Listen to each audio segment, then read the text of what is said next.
නිතර වැටෙනාලි අමාරුවෙන් ගොඩට එන. ලංකාවේ බොහෝ දෙනෙක් දන්න ඉංග්‍රීසි හොඩි අවසාන අකුරෙන් පටන් ගන්න ඇල. ඉසඩ්ඩි ඇල. අද මම ඉන්නේ එතන.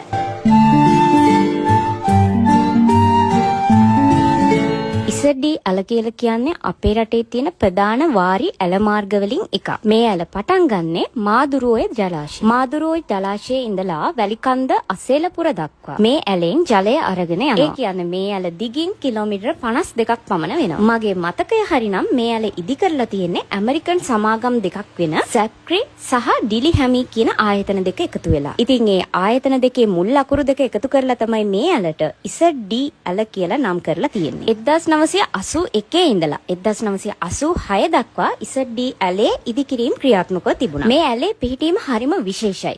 එක පැත්තකින් මහවැලි ගඟ, අනිත් පැත්තෙන් මාදුරුවය. මේ දෙක මැද්දෙන් තමයි ඉසඩ්ඩි ඇල නිර්මාණය කරලා තියෙන්නේ. මේ ප්‍රධාන ඇල හරහා පාලන දොරටු 16ක් තියෙනවා. එතකොට ගලන ජල ප්‍රමාණය මේ දොරටු 16ම පාලනය කරන්න පුළුවන්. ඒ කියන්නේ රෙගියුලේටර් සිස්ටම් එකකට තමයි මේ ඇල නිර්මාණය කරලා තියෙන්නේ. ඉසඩ්ඩි ඇලේ තියෙන ජල මට්ටම කිසිම විදිහකින් විශේෂ හේතුවකට ඇරෙන්න අඩු කරන්නේ නැහැ. එහෙම කරත් ඒ ජල ප්‍රමාණය අඩු වෙන්න දවස් 3ක් විතර යනවා. මේ ඇල කිලෝමීටර් 52ම හදලා තියෙන්නේ කොන්ක්‍රීට් වලින්. ඒ විතරක් නෙමෙයි ඒක විශේෂ හැඩයකට. ඉසඩ්ඩි ඇලේ මතු පිට පළල මීටර 5ක් පමණ පෙනුනට ඇලේ පතුලට යනකොට ඒ පළල මීටර 3.5 දක්වා අඩු වෙනවා. ඒ වගේම මේ ඇලේ ගැඹුරත් මීටර 5කට වගේ ආසන්නයි. මේ ඇල ඒ විදිහට නිර්මාණය කරලා තියෙන්නේ ඉහළ කොටසදී වැඩි ජල ප්‍රමාණයක් අරගෙන යන්න ඕන විදිහට. මහවැලි බී කලාපයේ කුඹුරු හෙක්ටයාර 18000කට වඩා වැඩි ප්‍රමාණයක් පෝෂණය කරමින් ඉසඩ්ඩි ඇල ගලා බසිනවා. සාමාන්‍යයෙන් ගත්තොත් වසරකට වනාලි 20ක් 25ක ප්‍රමාණයක් මේ ඇලට වැටෙනවා. එයාලට ගොඩට එන්න පුළුවන් විදිහේ